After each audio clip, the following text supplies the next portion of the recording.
Yeah, we probably need to say something or we're gonna not ever get the echo to come back. Testing. Okay, Commission President Rachel Lytle Smith. Oh, what? We are ready to open the meeting whenever you are. Oh, it's playing a video. Yeah, we probably need to say something or we're gonna not ever get the echo to come back. Testing. Okay, Commission President Rachel Lytle Smith. Oh, what? We are ready to open the meeting whenever you are. You're in a big loop. Video. Yeah, we probably need to say something or we're gonna. Turn it off, I guess. Yeah, this isn't working. And it's recycling. Hi, Bob. I don't hear you. If we're gonna have it loop like that, I'd like to say something brilliant so we hear it. I don't think I have anything to say though. That's Yeah. brilliant. Oh, okay. Well, I'll talk to Katie and find out how to, because that was not good. You tell me when to start the meeting and I'll let you run after that. You may start the meeting. This is the January meeting of the Oregon City Transportation Advisory Committee. And we will now start the roll call. Kim, if you would be so kind. Yes, Ben Simmons is absent. Tim Morgan, Yes, I'm here. Tim West, Here. Ray Atkinson, Present. Henry McEnroth, Here. Bob LaSalle, Here. Shedemir Jessic, Here. and that's it. Thank you. Sounded like Sedamir and family. Yeah. What's the agenda So like tonight? the next thing we'll do is approval of minutes from December 15th, 2020. I move that we approve those minutes. Any seconds? I second it. Anybody have any discussion other than that we accept them? All in favor, say aye. Aye. Aye. All opposed, say. All opposed? Anybody opposed? Any abstentions? They passed. All right. Does anybody have anything they want to change about the agenda? The only thing I'd like to add something, and that's just the fact that between now and our next meeting, there's going to be a commission retreat, and I know we're going to talk about goals a little bit anyway. So, we need to think about that to some degree. I don't have a lot of information for you necessarily, but something we can talk about. And Yes, on sir. that note, John, when I reached out to Katie about Bob presenting the annual report, Yeah. it sounded like when he's going to do that is going to kind of be based off of what happens at the January 21st commission meeting. So she said that it could be possibly February 3rd, or it could be as late as June. So that's kind of up in the air. Well, the one thing I would say to Bob is if he would rather that I gave that presentation, I'm now free to do it. Well, why don't you go ahead and do it then? Henry, Okay. Since you're the chair. All righty. Okay. We did not receive any public comments. And the next thing is basically just welcoming our new member, Tim. And I attached the bylaws to the agenda for you. I also attached the schedule, and what else did I attach? Just the members' names. So anyway, welcome. Thank you. Yes, I got them all. I read them all too. I did my They're pretty homework. simple.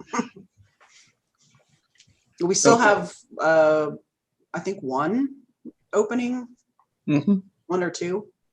We have 7, so we can have as many as 9. So Did we ever get anything from the chamber on what their preferences were? Kim? no, I've emailed the contact that Vance Tom gave me twice, and she hasn't responded. So I messaged her, I think it was last week, and asked her if she had anybody that she was aware of that would want to serve, and I haven't. It's been cricket, so I don't.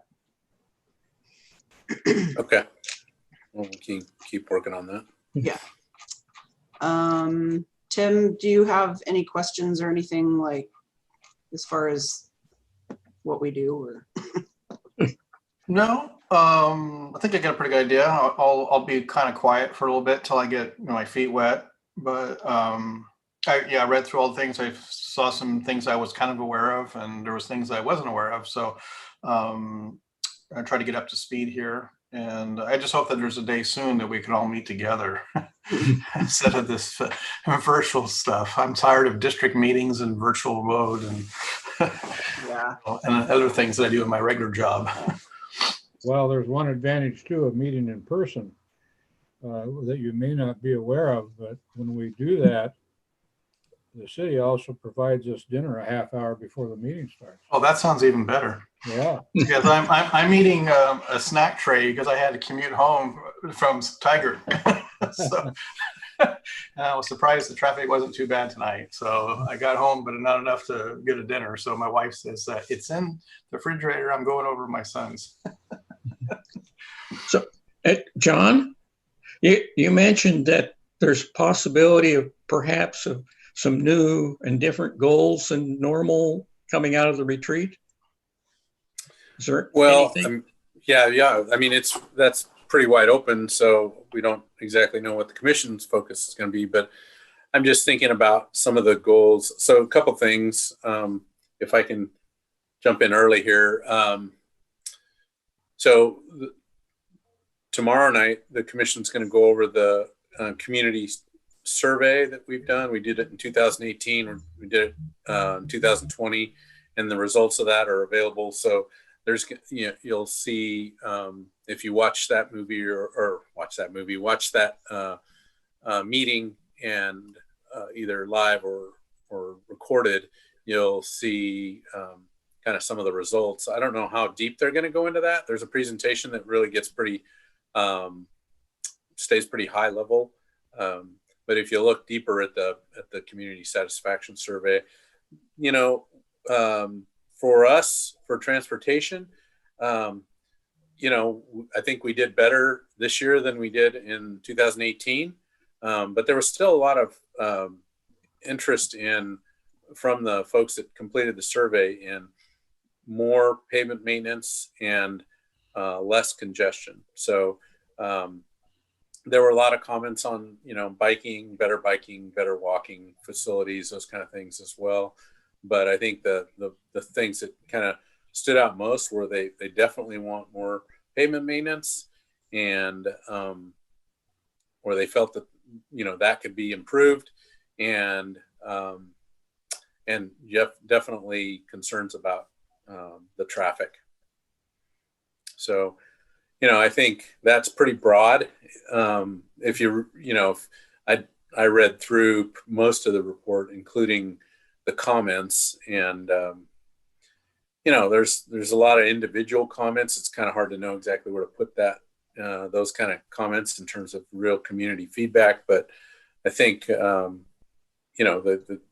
there's an interest in a walkable, bikeable community, in addition to less traffic congestion. So the two kind of fit well together. I think if people are willing to walk or bike instead of drive, we would in kind of meaningful numbers, we might actually make a difference with some of that congestion. But that's generally what our program's been facing for the last 4 or 5 years or more that we've been working on, is those same general goals. Yeah. Where is the retreat being held this year? Or I should say, how is it being held? Yeah, it's via Zoom. So it's a Zoom meeting, and you can actually, I don't know, I think the last I heard, there was an interest there's a pretty full agenda, but yet they were still talking about the possibility of allowing some public comment. So, but definitely viewable. They're like, hopefully we'll get YouTube working properly on that meeting, and we'll be able to see that meeting live if you're not a participant. I actually think that we are live because there is a little box up says live on YouTube. So something's working, I think. I don't know Okay. how, but Okay. So, So I mean, back to the goals piece. It's I mean, putting a transportation advisory committee lens on that and figuring out, is there particular areas that the committee thinks that the city should put first in terms of priorities. I mean, we can't ask for it all, or well, I guess we can ask for it all, but it's trying to figure out, is there an emphasis on pedestrian safety? Is there an emphasis, we've heard a lot about these pedestrian crossing rapid flashing beacons. Would we want to see the city pursue those at a faster rate? Are they more interested in corridor improvements? And if so, which corridors? Is there some other initiative that this committee would like to share with the commission as a goal? Hey, John. Yes. Beaverton has that Hawk system. There was two, one on Hall Boulevard and one on Farmington, that they had a lot of problems.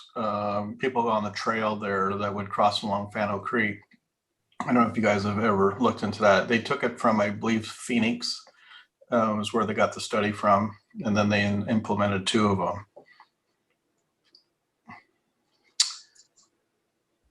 Hawk system. Tell me Yeah. more about that. Okay, so for example, on Hall Boulevard, right at Greenway, just right over by the Washington Square Mall, there's a center lane and 2 lanes traveling east, 2 lanes traveling west. And there's a bike and walkway along Fano Creek that runs all the way through Beaverton and along that area there. And they had a lot of problems where people would not go up to Albertsons, where it used to be in Albertsons, and they would cross over at the traffic light. People would just run across 4 lanes of highway.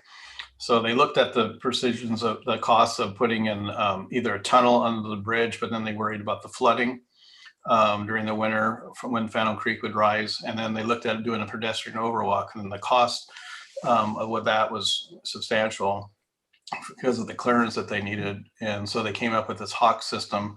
And I can find out. I attended a lot of the meetings at the time, but and that was a way as a citizen, because I traveled home that way, and people in the middle of the night would be just darting across the traffic in there, and zigzagging through the cars. So what it does is it flashes, it stops traffic both directions when it senses the system, how much traffic is going, then it stops both traffic, it allows everybody to cross. And then once everybody crosses, if they've crossed, it flashes red, then you can treat it as a flashing stop sign, and then it'll just disappear and then goes back to normal. I don't know what the study is on it, how the safety, but I don't know if anybody has been injured by it. So I have haven't seen that. I Yeah, haven't seen that in action, but Yeah. I'll be happy to take you over there. Show you how it works. that sounds like a variation on the old scramble system, where they take an intersection and they'd stop all 4 legs, and then everybody cross it. everybody go everywhere Yeah. for a minute or two, and then they let the traffic through, and then they do it all over again. I think Las Vegas is very set up for that way. They can get everybody moving all at the same time, and they stop all the traffic. Then everybody goes whatever direction they want to go. They have one of those in downtown Portland in Pearl District, Is it? Yeah, I haven't Yeah. seen that one. where it stops all the car traffic and allows pedestrians to cross whatever direction they want to go. Let me see. That's relatively simple to do. My own personal favor would be, as I think Bob would join in, is getting sidewalk infill done and getting bike lanes connected up. Yeah, 'Cause sidewalk infill is always a problem with funding. But it's always a problem of funding. It's always a problem of where and when and whatnot. But it's always been difficult to even get started. And I think that first step is the hardest one, which is saying, yeah, we're going to do something, and then start doing it, even if it's one or two houses at a time, to make it work.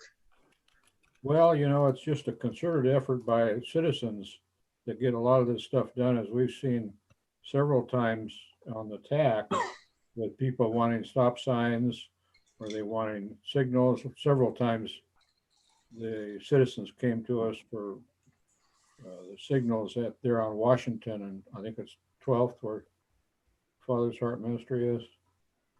And then also the latest accomplishment by citizens action was the crosswalks on Holcomb Boulevard that are going to happen.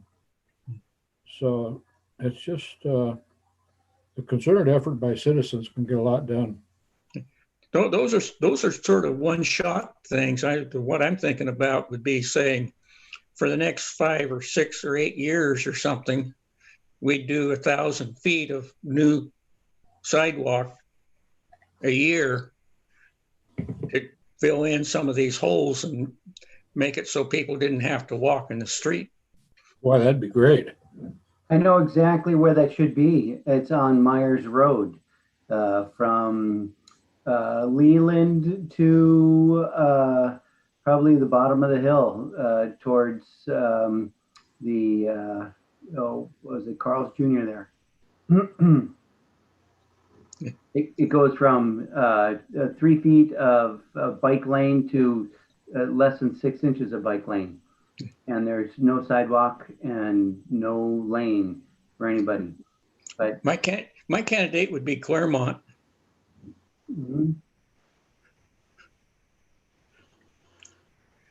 But John, there's a whole bunch of money for this, right? there's not a dime for it until we get some effort going and to move it up in importance. There won't be. Well, I mean, the one thing that, there is always this question of funding, but, if the list were robust enough and the need were strong enough, I think one message that the commission would consider, we've heard from a lot of cities that have been pretty successful with putting together a list of projects that they think the community would support, and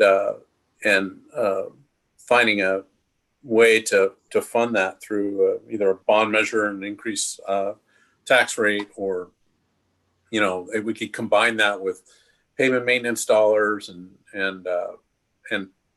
SDCs, to help fund the kind of the existing resident match, because we really don't have that, right? I mean, we've got gas taxes, which go mostly for operations and not much capital, and then we've got SDCs, which has come from new development. We've got some where we've gotten required fee in lieu, but that's a small dollar amount. But I mean, the idea of putting together a list of 10 or 20 projects and a timeline for approving them, I don't know what the interest would be at the commission level, but if the TAC were to support something like that, maybe the commission would too. There's always the idea that we could do our own citywide gas tax, which we're not doing now, and we could, and dedicate that to some sort of non-vehicular type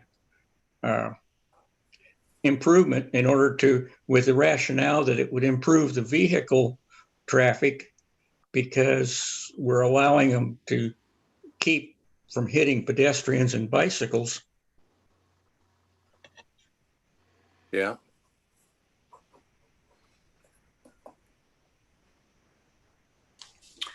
Didn't the county create something like that for a gas tax, I think last year, or the year before. Yeah, the Or was that a vehicle tax? One of the two. There's a vehicle registration fee. And That's right. That's another piece that could be, included with that. But it's a pretty big gap, I think, in those projects that are like the Holcombs or like the Myers Road. There's, they're in. It's not like a new developer is going to come in and be able to build a significant Right. amount of that. It's kind of like, it's an existing problem that has kind of gone unfunded for years, and maybe good reason for that. But if the community really wants the improvement, then is there something more to help kind of get us over the hump on the full project cost, right? I know I attended a meeting in 2019 of the Park Place Neighborhood Association, and they were pretty livid. That was my first experience living in this neighborhood, that there were funds that are allocated to put sidewalks down to the elementary school, and somehow it got diverted. And because basically from the city limits on the very east end, from Kitty Hawk down to the Holcomb Elementary, you cannot walk on a sidewalk all the way there. So I don't know where that money went, but there was some really livid individuals there that were really beating up on one of the city officials at that meeting about where's the money, because they had already allocated for it. So maybe that's in the mystery bank account somewhere that can be used to get those projects back open again. Well, I didn't hear about that necessarily, or maybe that's been a while. You said 2019, so maybe I didn't hear about it. February, I remember it was February of 2019. Okay. So, because I just moved into my home on February 6th. So they came over and said, we need new people to show up. Welcome to the neighborhood. Yes. Yeah. An earful. I think that was maybe when I don't remember if I was chair then or not. I think maybe the new chair had just taken over that year, and he was getting an earful, that's for sure. Yeah. The Park Place neighborhood is very active and very vocal. I lead up that charge. Yeah. What really gripes me, you've heard me say it before, but it really grates on me is these fees in lieu of.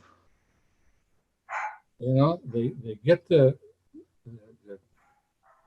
developers get to pay that fee in lieu of, and it never adds up, because by the time that particular section then finally gets to the point where they want to say build sidewalks, maybe it's 10 years after that original fee in lieu of was paid, and that fee at that time then, as years passed, might only cover 50% of the cost of what it would have originally cost. So I just kind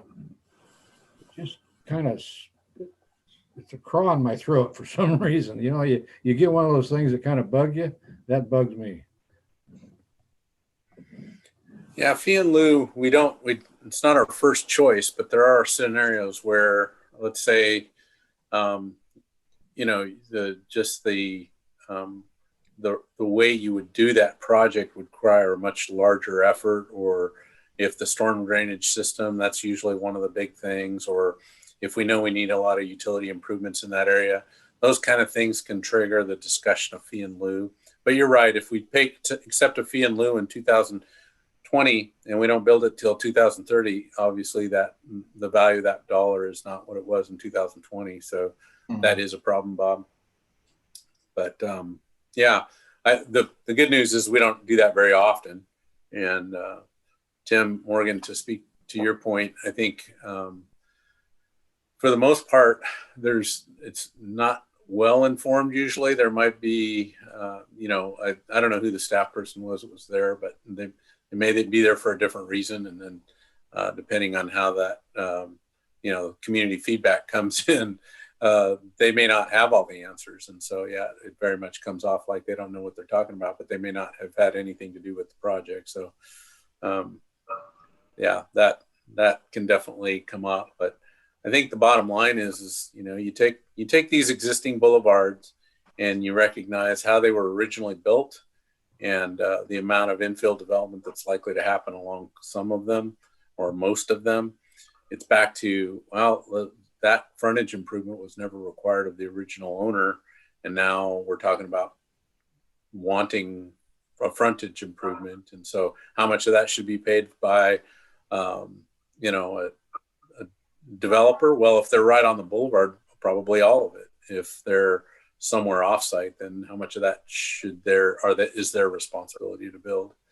And if it's a project that's in our TSP, the reality of it is they are contributing to those projects, but it may not happen because we charge them the SDCs. It may not happen in the timeline that we're looking for. We charge them the SDCs, but that project may be, you know, a lower priority project. And that's, I think, the problem that we see is, you know, differences of, you know, what should be the priority. When you got a neighborhood who wants sidewalks or more safety improvements, that's true across the city. Just about every neighborhood has a priority, and we can't afford it all, for sure. Not unless we, you know, do something like what I'm suggesting, kind of find yet another funding source for that. One thing that I have seen in some municipalities is that if you have a fee in lieu, if that fee in lieu is going to a specific neighborhood or, you know, dedicated CIP project. So for example, let's take Park Place, for example, there may be an infill, some, you know, partitions, small projects, and doing pieces here and there may not make as much as sense as doing a one, you know, project, let's say along the, you know, Holcomb Boulevard. So you could identify what the priorities are in a given neighborhood and then take those fee and lieu from multiple projects and apply them to specific project. And so, yeah, it may not be done on a street, but maybe done on a Holcomb, you know what I mean? Yeah. Yeah, and we do hold those funds and map them to where they're from, and we try to, if we use them, we try to use them in a way that is unlike SDCs. SDCs collected, you know, your SDC that we use may or may not apply to the neighborhood in which it was collected, but these fee and lieu, we do try to honor the area where they're collected and try and pair them up with projects that make more sense.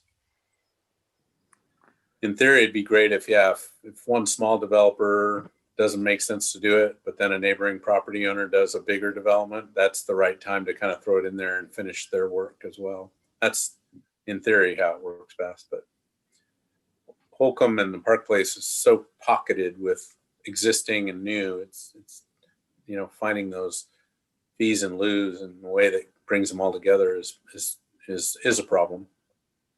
Well, most of the city is that way. About True. the only place that got developed in terms of consistency has been the stuff in the last 20 years. Well, I mean, fee and lieu makes a lot of sense to me. I mean, let's say you take a street that doesn't have a sidewalks and somebody's going to do a 2-lot partition. And so you're asking them to build a sidewalk along, you know, 40-foot frontage on a street that doesn't have any sidewalk. I mean, certainly, I think in those instances does not make sense for developer to build that 50-foot sidewalk where, you know, there's, you know, maybe that's the only lot on the whole street that could be partitioned.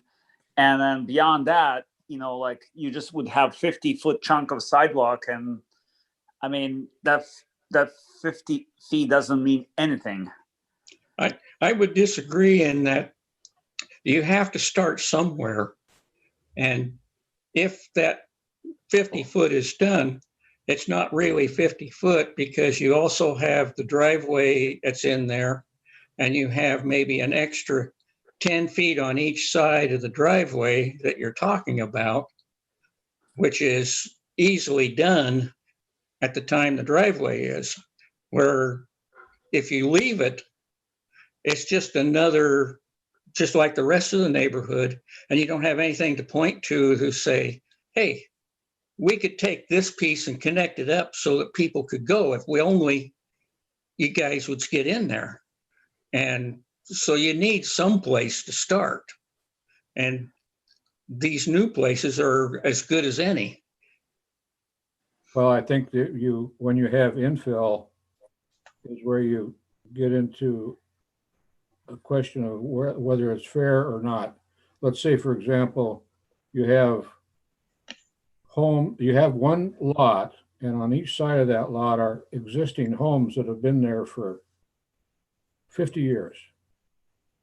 And a developer comes in and he wants to build on that lot. Does the city require him to build a sidewalk? Probably yes, but will those other older homes ever build sidewalks on them? Probably not, unless somebody comes in and tears the house down and builds new. So that's where you get these spotty spots.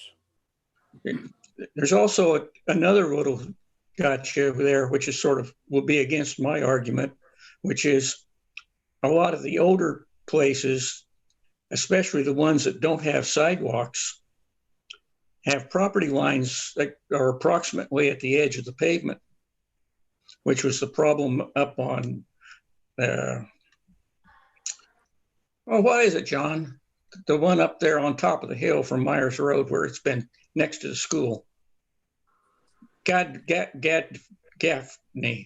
Gaffney Lane. Gaffney Lane, that property there, they actually had property that went all the way out almost to the street. And the city had to purchase property. Actually, I think they purchased the house and put the boundary lines on the lot and then sold it in order to get the. Look at the mess over in Kanema. Yeah, same there.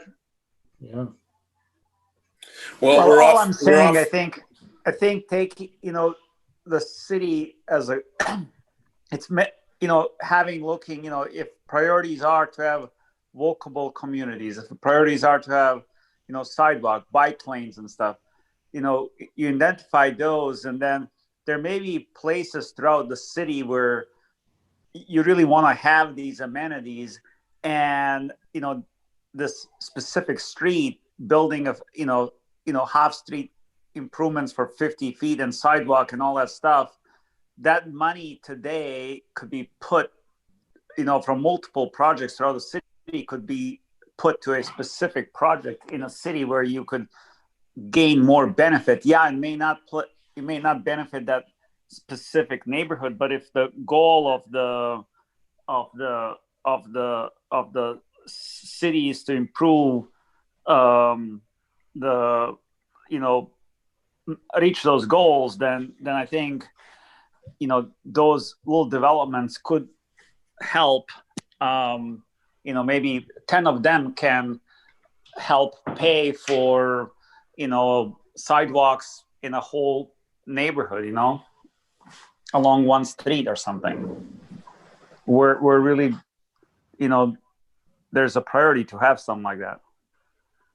Where is the greatest good for the least amount of money? Yeah. Yeah. So, we're off track. Fee in lieu is kind of a common industry trend. It works, but it sometimes it's collected, and then how we use that. So we now map that pretty well. So we've got staff have a better understanding of where fee in lieu is collected. So if a neighboring development has it, we've got it in a layer in our map. I think that was a pretty big improvement. And yeah, I think there's been key boulevards where it makes sense to spend that money, even if they were a block or two off of the street. And so we'll keep making progress with that. But we're off track, and I apologize for that. That's really my fault. I asked the question. But Well, that's the right, next- you did.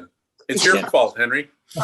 The The next item is going to be the letter of support for the McLaughlin-Kenema Trail Grant. That's a mouthful. John, I'm assuming you're taking this. Yeah, I can can I share my screen? I sent a link to this, but Yeah, let me. Do we need to do the chair and vice chair before we do that? Just reading the agenda. Right, we do. We need to appoint a new chair and vice chair. We don't have all the members here. Well, Ben's absent tonight, so Can we appoint somebody who's not here? I would like to nominate Henry for another term. I was afraid you were going to say that. I second that. Thank you. In that case, I'll nominate you for the vice chair. And I'll second that. All right. Done. Everybody agree? That sounds like a song. Yeah, I don't see any way out of it. Okay. Well, then we will move on to John's presentation, and let me make you co-host, and you can share your screen. I don't have much of a presentation. Let's see.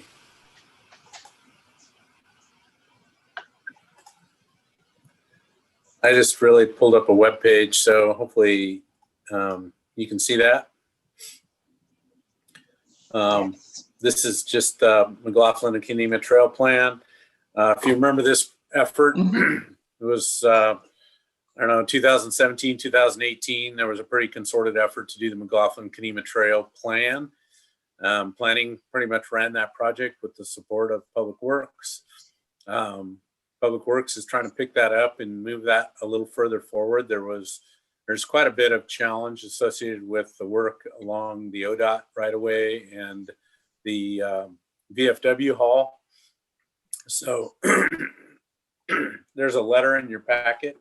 I actually read it once, but I haven't read it in a while. But Josh Wheeler is trying to get together an application package to get this this project move forward with another round of grant funding that would help us really kind of figure out how to deal with the transition through the VFW parking lot, how to, secure property along the PGE right away, or how to secure right away along PGE property and some of those frontages along ODOT right away, working with ODOT as well, just to continue to move the design effort along. And so we think it's a good project.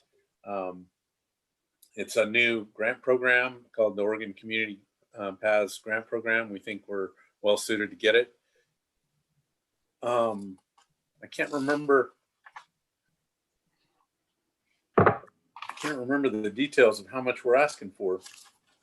But the intent is to get this to a 30% design, so we could really kind of pursue in the future yet another grant that would actually build it. So that's how we tend to deal with these pathway projects, is through kind of a series of grants. The first one came with the trail plan, and this next one would get us to a much more finished design and probably identify right-of-way needs, and then maybe a third or fourth grant to kind of get us through various phases of construction. So is there any questions about that? I've got up on my screen here the page, which if folks are interested in, there's more information associated with when they went through the planning process for the trail.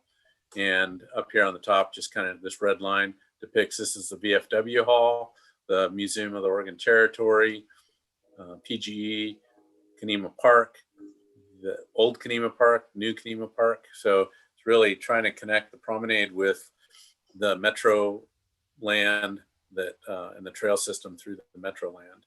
And it is a piece of our loop trail. So I think it's an important project. And So John, did they finally settle on definite routes? I remember for a while there, they had 3 or 4 different route that they were Yes. considering. Yes, and this is the route. There is a little bit of question about how to get them to cross Tumwater or South Second, I guess, right here. So there's a little bit of determination there. But at one point in time, they showed a alignment that went down Tumwater through these properties. Yeah. And I can't remember if it was on the backside of PGE or somewhere else. But yeah, that has been resolved, and we got clear direction from the commission that they did not want to see that happen. Oh, that's good. That's great.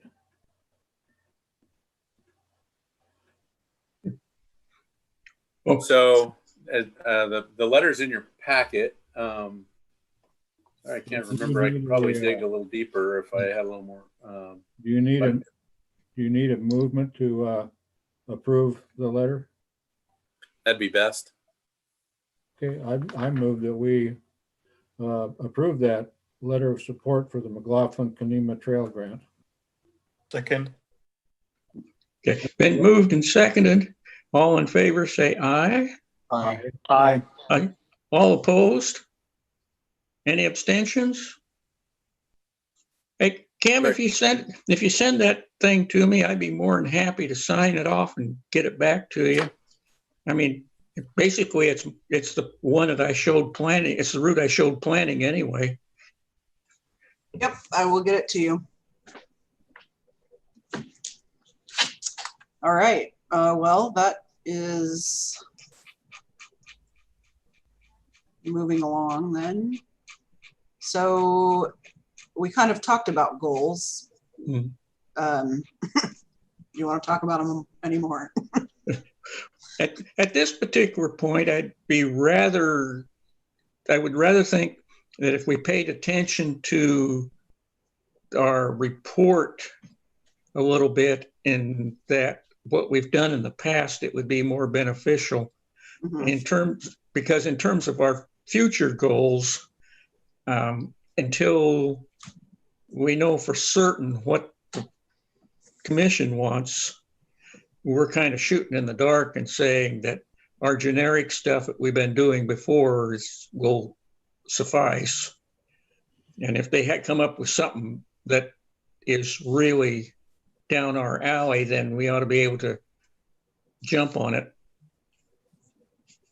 I agree. I think it may be in our bylaws that we're actually required to support the city commission goals. Mhm. Until they have theirs established, we can't do much.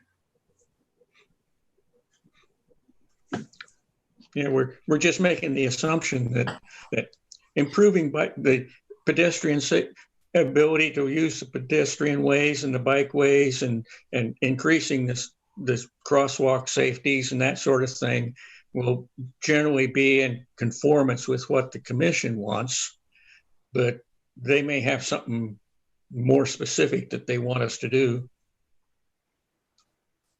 I guess the only thing for me, Henry, might be, is there anything on the goals, the 2000, a lot of the 2018 goals were those that are kind of running goals, right?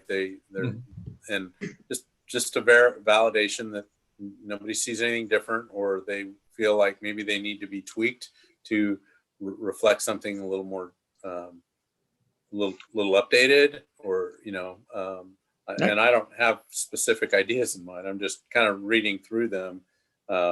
Like if you start at the bottom of the list, so I'm looking at page 17 of the item 4.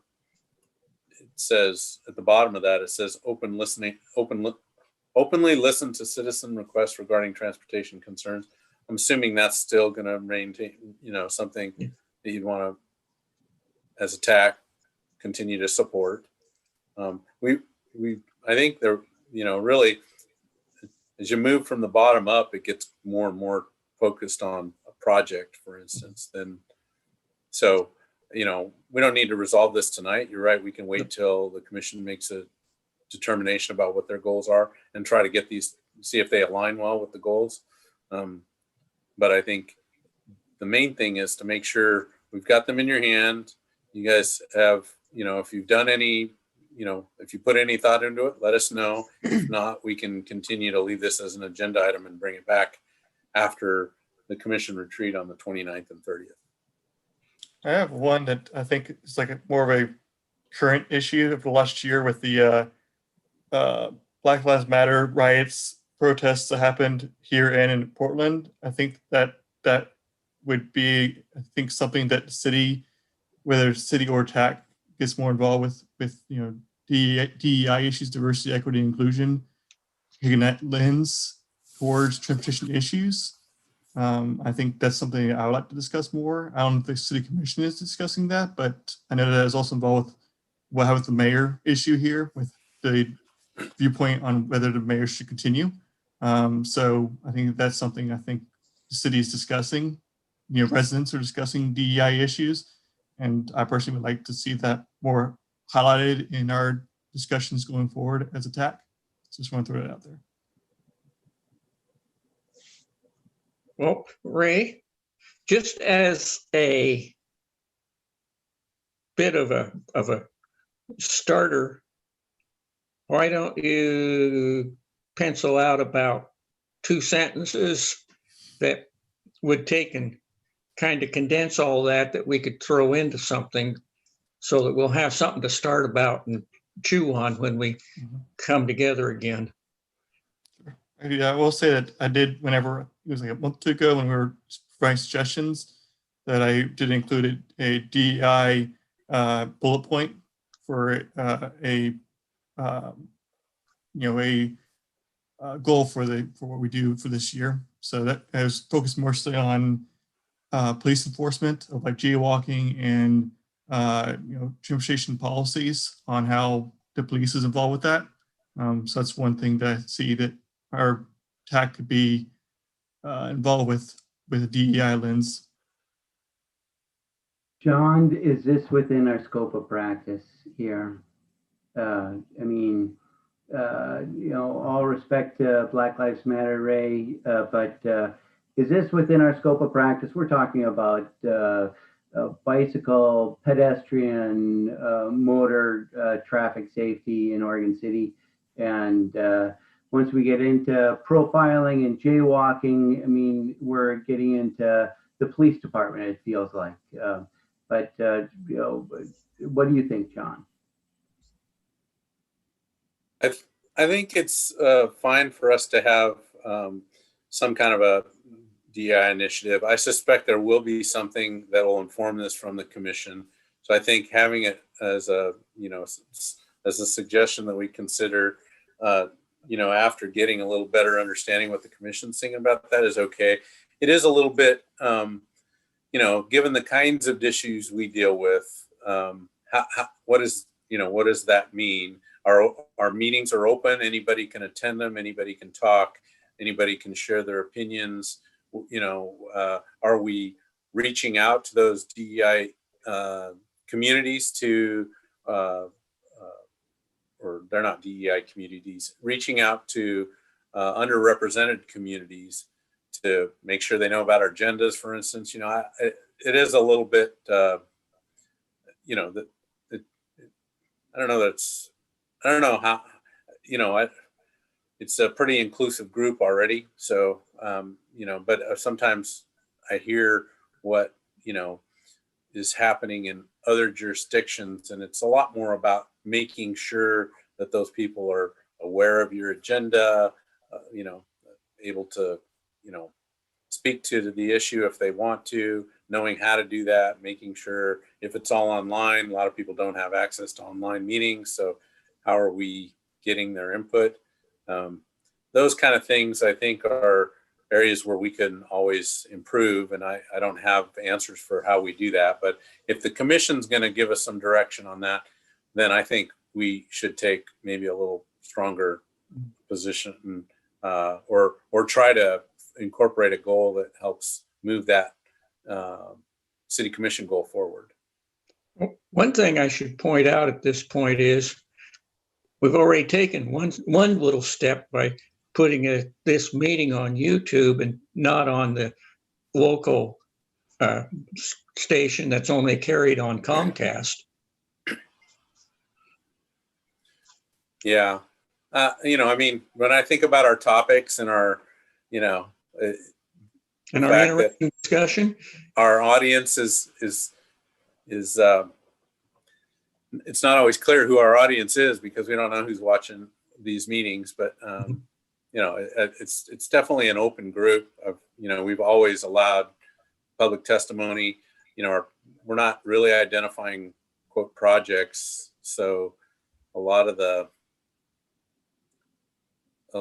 you know, a lot of this initiative is focused on bigger projects, things like the tolling projects, things like, well, I think the bike ped project on, you know, the Oregon Westland, you know, bridge crossing project, you know, reaching out to make sure we're getting all communities understanding that that's being discussed and we're hearing from them. That it's a bigger deal. We don't have too much of that right now and at the TAC level. But I guess I'll just throw out one example of one idea that I want to work on DEI lens is looking at whether police should be armed when doing traffic enforcement, especially like jaywalking issues, people biking along, you know, biking in the wrong direction on the bike lane. Do police officers need to be armed in that? Or, I mean, because there's been a national movement looking at disarming police with traffic enforcement. So that's one thing that I think is transportation related that I don't think needs to be police only. So that's one thing I would like to discuss, you know, in the year coming up.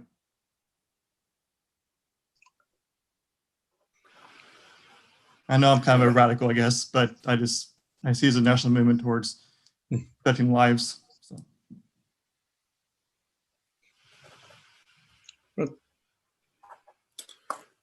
Okay. Yeah, I think for the more kind of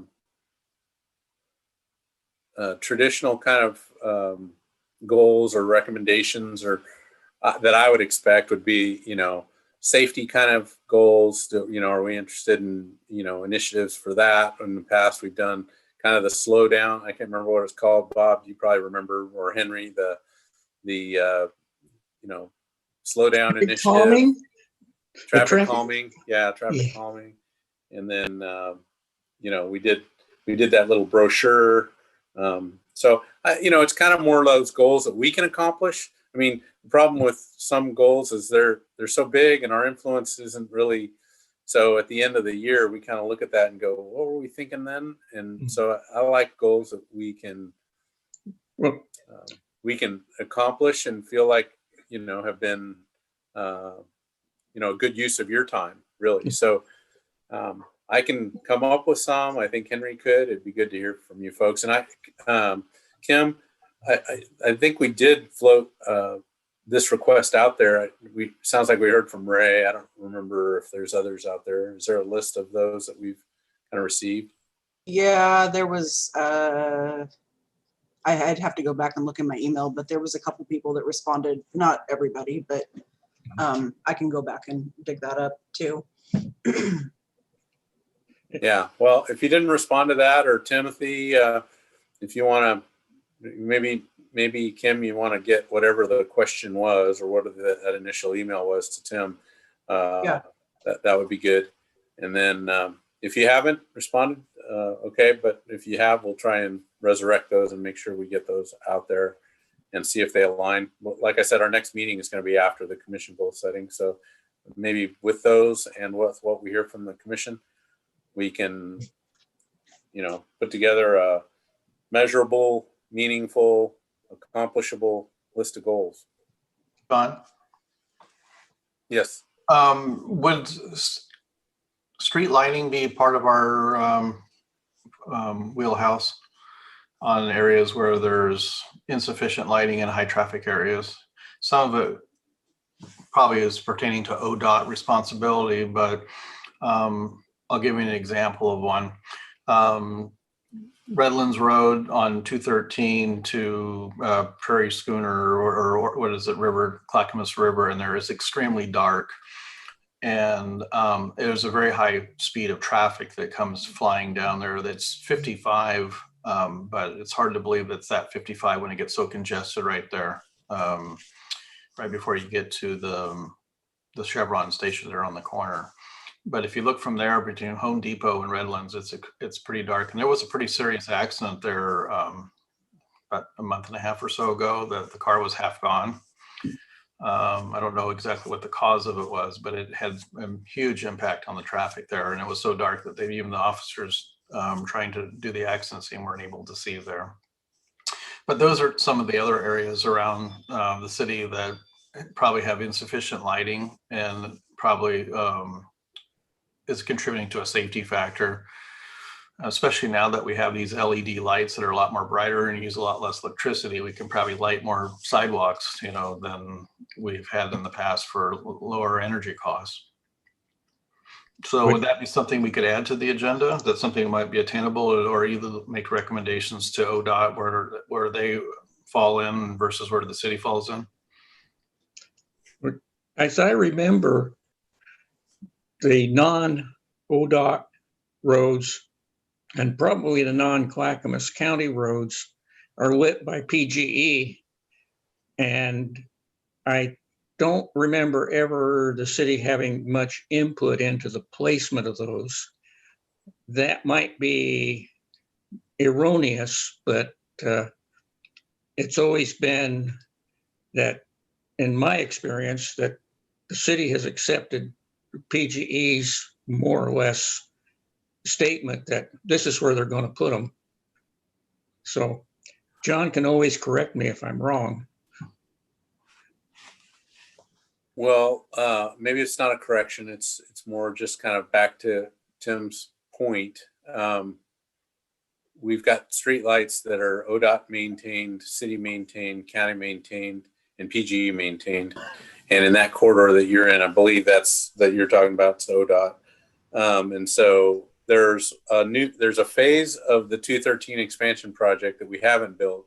When we built the Jug Handle project, which is Prairie Schooner Way and the whole under crossing and roundabout, all that project. I don't know how long you've been here in town, Timothy, but actually, is it Tim or Timothy? Just call me Tim. That's my dad calls me Timothy when I'm in trouble. So okay, we don't want to go there. Legally, when I sign stuff, it'll always be Timothy. But yeah, just call me Tim. Okay, that's helpful. So so when we built the Jug Handle project, they did upgrade street lighting quite a bit at that area. But you're right, between Prairie Schooner and Redland Road and maybe even Holcomb Road, that is phase 2. There's another, I want to say it's a $12 million project to add a lane there, and likely there's street lighting associated with that. So there's a project out there that would build that. But what I think might be a goal around street lighting is maybe doing, having an agenda topic about street lighting in Oregon City, maybe looking at spacing, not so much the design standards, but just kind of looking at some of those older neighborhoods where street lighting doesn't happen as frequently as in our newer neighborhoods, and figure out if there's a problem associated with that, and if there is, what maybe the solution would be. And not taking off too big of a bite. We map all of our streetlights and we map PGE streetlights. So we could do kind of, a desktop review of streetlights and look for those places where maybe we think we should, maybe pursue an additional streetlight or something like that. But the 213 one is, I agree, it's dark through there. I just don't know. I just also know that it's a planned project. You don't just throw in a street light when you're talking about a facility the size of 213. It's, they're significant facilities. Once you get off that at Redland Road, is there, some solutions we could look at that? Because if there's street light poles in place and they don't have street lights on them, that may be a relatively easy change. That can happen with Vance calling PGE and saying, "Hey, we'd like another streetlight here. Can you get it in place?" Yeah, you come off Redlands Road there, right at Holcomb, to the south of that, where the mini mart and the pizza place, all that's extremely dark, and there's a lot of traffic turning in there. There's really not a turn lane there, It's just kind of where the road kind of just wides out on the paint striping, and then so you kind of make your turn lane into that traffic center. I don't know how many cars per hour go through there, but I know it's a very common start, and then it gets extremely dark right after that. And that might be a spot there to increase traffic safety in there. I don't know what the police reports are for traffic accidents in there, but I'm sure that's, it's probably on one of their lists. But I think that would be some of the things to look around the city is where do we have bad intersections with poor lighting that maybe if we had better illumination, that could save, bicyclists and things like that. John, that section of Holcomb Road that Tim was talking about, or Redland Road, I'm sorry, that Tim was talking about there, is starting to get somewhat of a problem, especially during the evening homeward rush hour. I've been through there a few times and have noticed that there's a lot of people heading out of town on Redland Road that want to make a left turn across traffic into the pizza parlor and the convenience store. And they're holding up the traffic behind them because we've got a long line of cars coming down Redland Road headed for 213. And there's really not a chance to turn into that driveway. And it may be smart to start looking at that to see if we need to figure a way to get a third center lane in there or something to allow that turning movement to occur. So I would say, I haven't seen it, but I believe you. I just want to remind everybody. So 213. It's 213 another project in which to spend money that we don't have. Yes, I know Well, that. I mean, 213 and Redland, 213 is an ODOT facility. Redland's a county facility. Abernathy is a county facility, and Holcomb is a city facility. So that's part of the reason why it's what it some is. lighting issues out there. But that's not to say that we can't do a quick review of that and see if there's some easy ways to improve lighting out there. There may be, and I'm guessing Vance, he's got his camera off, but I'm guessing he's listening and I'm here. He drives through there all the time, so he probably could confirm or at least look at it in the future as well. Yeah, your points are well taken, Tim, on that section of road. Henry, you had mentioned possibly putting in a turn lane. The conflict there is the relationship of the existing turn lane to take a left off of Redland onto Abernathy in relationship to the driveway of the plant entry. Not to mention the grades into the Pizza Hut and the fact that there's not too much right of way on the county side. Right. Yep, that's correct. And Tim, your question about streetlights. Yeah, I agree with John. I think it's something that, we're happy to look into, here in operations. We get lots of calls just throughout the year from residents inquiring about streetlights on their road or in their neighborhood. And, we pretty much have to look at them all individually and see who owns what where and make determinations if we can physically put a light in or not, and things like that. So. Vance, a question. We have a map, more or less a map, that shows where we need sidewalk infill. Do we have a map that would show us something similar for streetlights? Yeah, we've got a layer, Henry, that shows where our streetlights are. Certainly. So and as you might imagine, the neighborhoods built, 80s, 70s, 60s.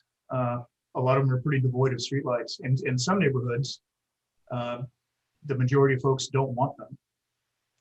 And that's always tough. You get a homeowner that wants one in a neighborhood like that, and nobody else in the neighborhood wants a streetlight. So those are some interesting conversations that take place. Well, that section where we're talking about is really no residential there. It's all commercial business there. And I turn at Holcomb to go to where I live, but I frequently go down that way also, maybe to go the back way up past the hospital or whatever. But there is not an adequate turn lane for the traffic that's going in there. Every time you put a 7-Eleven or a Market Basket or Quickie Stop or whatever you want to call them, you're going to get a frequency of people turning in there, and there's traffic that's moving pretty fast that's coming northbound on Redlands Road, and it's coming out of a very dark area, and all of a sudden you kind of get to this little oasis there. So maybe I think if we were able to identify these things where there's issues, and then we can then from there determine if it's a PGE issue, then they pay for it, which is good, and then it calls it to their attention. Or if it's a county issue, then we have to talk to the county and say, hey, you got a problem over here. Well, let's get that on your agenda. And if it's a city of Oregon City issue, then we deal with it. We'll figure out where our money's at. Yeah, exactly. And that, relationship that we do have with the county, ODOT, is helpful sometimes in conversations like this. And sometimes the county, they don't know they have a problem until somebody here at the city, myself, John, Dana, bring it up to them, which we're happy to do. Yeah, ODOT didn't know they had a problem from exit 10th Street in West Lynn all the way to Oregon City 213 until I kept hounding them, and the guy who's the spokesperson about, and it was about 8 months that there was no traffic. There was 42 poles that are out on the 205. And finally, I think when they did the pavement, that the workers actually realized all the lights that were out that weren't working, and they finally changed the bulbs and found the shorts, and now it's actually lit. Yeah. And here you got people running across 205 in the middle of the morning, that are homeless. You need lights to see these people, living off the freeway. So I think it's if we do our stewardship by identifying areas that it may have concerns, then at least we'll find out who's in charge of it. And Don Hamilton's the guy's name. Anyway, I was very effective. I was very surprised how responsive he was. So he's a pretty good guy. And when you communicate with him, he's quick on the spot of calling you back. Yeah, good. Yep, I know. I don't know him well, but I have talked with him. Yeah, agreed. Thanks, Tim. That area there where that pizza place is, I go there quite often. And when I'm pulling into the pizza parlor, I turn my signal on and I start slowing down well before I get there, watching constantly in my mirror. So I'm ready to gun it if somebody's coming up behind me. Right. And safely. And also in that same area, if you're turning left to go into the pizza parlor, some of the people coming the opposite way on Redland Road start getting into the left turn lane to go on to Abernathy before it's even a left turn lane. And they threaten to hit you head on unless you're really watching. And it's so restricted there that there's not a lot, I don't think, that ODOT could do as far as changing lane markers and stuff. So this Same area. I took the screen over a little bit here. Can you see the screen? Yes.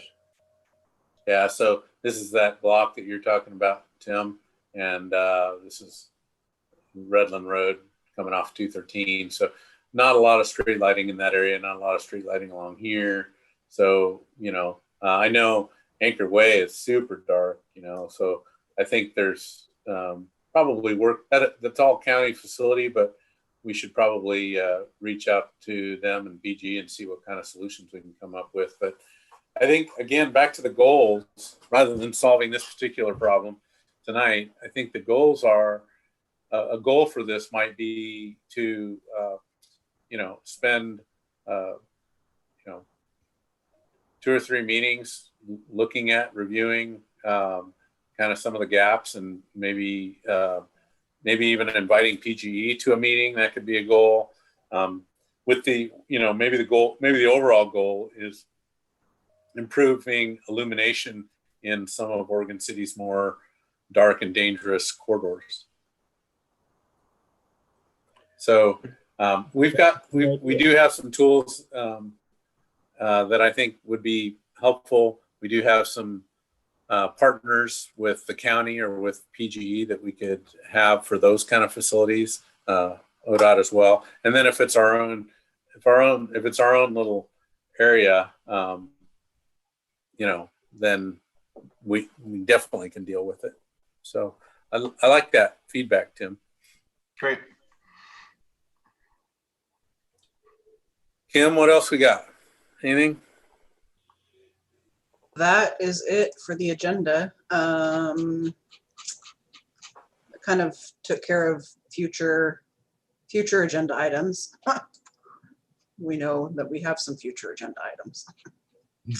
Does anybody else have anything that they want to add, talk about?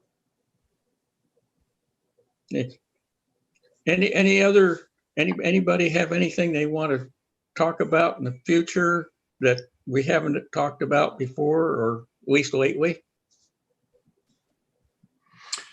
I saw in the notes there was talking about the traffic study on Holcomb Boulevard. Is that done, or are we going to be talking about that later? No, you mean in notes from the prior meeting? Yeah, there was some discussion in here about the traffic survey and what they're going to do. And I saw something about said like April, I guess it's supposed to be moved to. I think that was the two projects that we were going to do up around Holcomb School, where we were going to do some work on getting the sidewalks installed on the safe routes to school program, and we put a grant into the Metro for some money, and they said, nice project, but we got better ones and we don't have enough money for you, sorry. But send your tax dollars though. Yeah. Well, maybe I'll summarize that in case others missed that. So yeah, we applied for a Safe Routes to School grant, sizable one, to be able to build 4 pedestrian crossings and several chunks of sidewalk along that piece that I think mostly along what would be, I guess, the north side of Holcomb Boulevard. And I'm drawing a little bit of a blank here on street names, but I'm almost there. Really between Winston Drive and the Holcomb School Road, that was the majority of the project there in terms of sidewalks. And yeah, we didn't get that grant. We are moving forward with two rectangular rapid flashing beacons down further down Holcomb, near Swan and Front. Is that near where the mini marts are at? Yeah.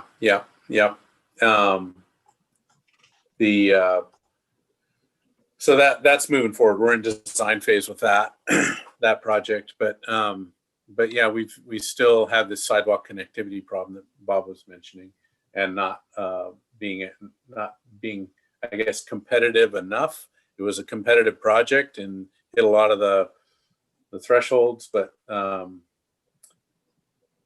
recollection is there was a certain criteria that just kind of kicked us out completely of the scoring well on that one. So are you looking at putting one of those flashing speed signs, when somebody exceeds it with radar, or are they more like at the curve there where it flashes so that you have a sharp curve right before Holcomb gets into the intersection down there by Redland Road? Yeah. Is it that flasher sign? It all of a sudden it senses when a car is coming down, then it starts flashing. No, the beacons we're talking about are help pedestrians to cross. So if they're wanting to cross a boulevard, they can push a button and it'll light up and flash an amber light. So that was, I think, one. There was 4 of those in total that were planned in the project.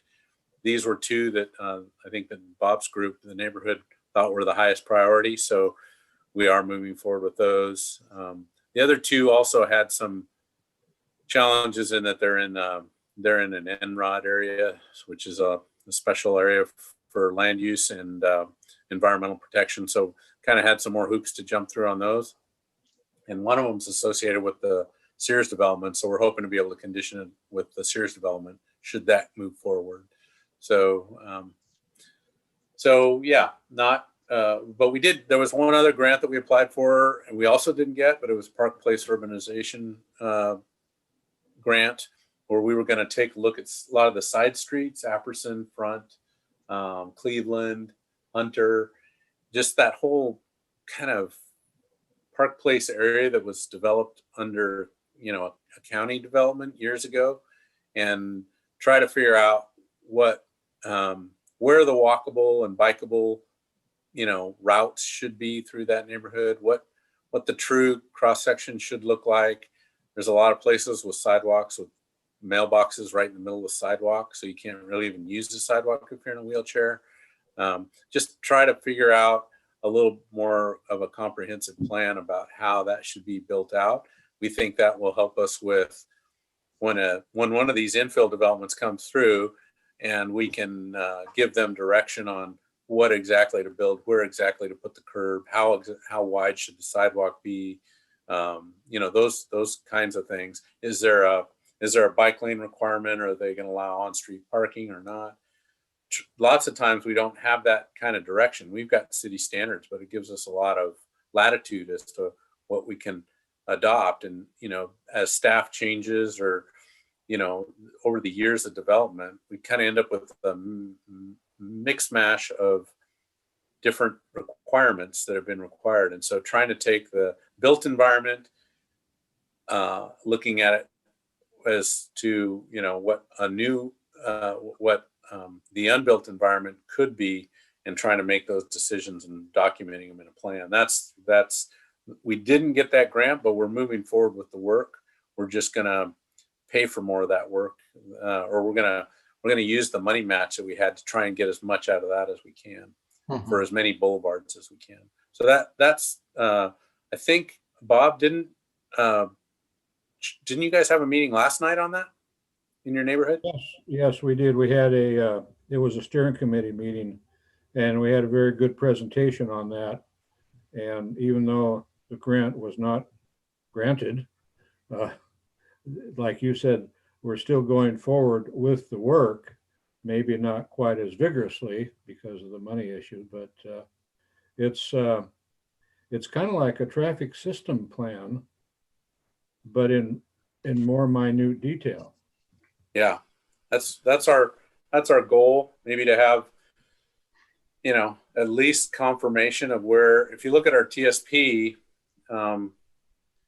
and really, and you can find this in our mapping system, but we've got all the different sidewalk extensions, all the bike lane locations, what the bike routes would be, shared use paths. But is there, that's at a pretty high level when we put those lines on a map. So really kind of trying to refine that through this study is what I hope we get to. Interesting. So Tim, did that answer your question? Yeah, no, it was interesting. So that's postponed down to later in the year then? Were they going to do all that recommendations, or is it all done? It's not all done. It's not postponed. It's just kicked off. And I think the neighborhood asked, what I heard this morning was that the neighborhood asked that there was a short period of time for comment. They asked that be extended. I think they asked for more postcards to be mailed out to get people to understand a little bit more about that so that they could comment on it. And yes, I think that was it, right, Bob? Yes, that was it. Exactly. Okay. So that's what we're postcard sent out to every resident in Park Place. Yeah. So I think that's pretty easy to do. So that's what we're going to do. Do you want that web address for that Hawk system? Sure. Okay, so it's beavertonoregon.gov/1197/. /Hawk, HAWK -pedestrian -signals, and it'll give you the whole story about it. There's two of them, one on Farmington and one on Hall.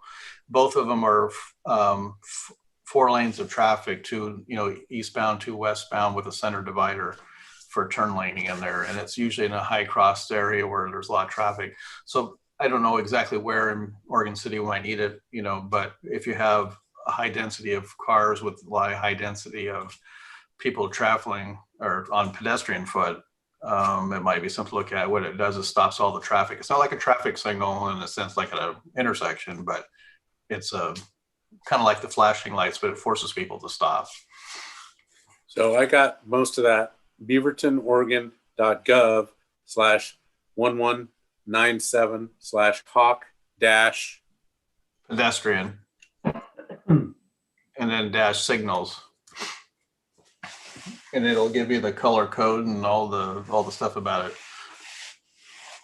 Okay. Isn't Oregon City installing hawk signals in the Malala Avenue project between 213 and I think Beaver Creek Road? That new, I think somewhere is going to be a mid-block crossing with a hawk signal because it's too close to a regular signal.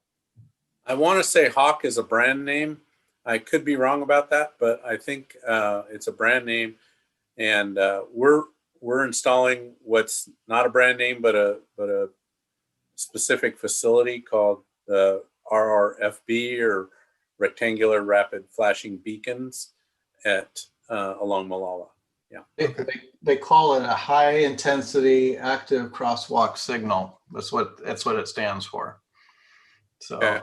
I don't know. And they imported it from Arizona.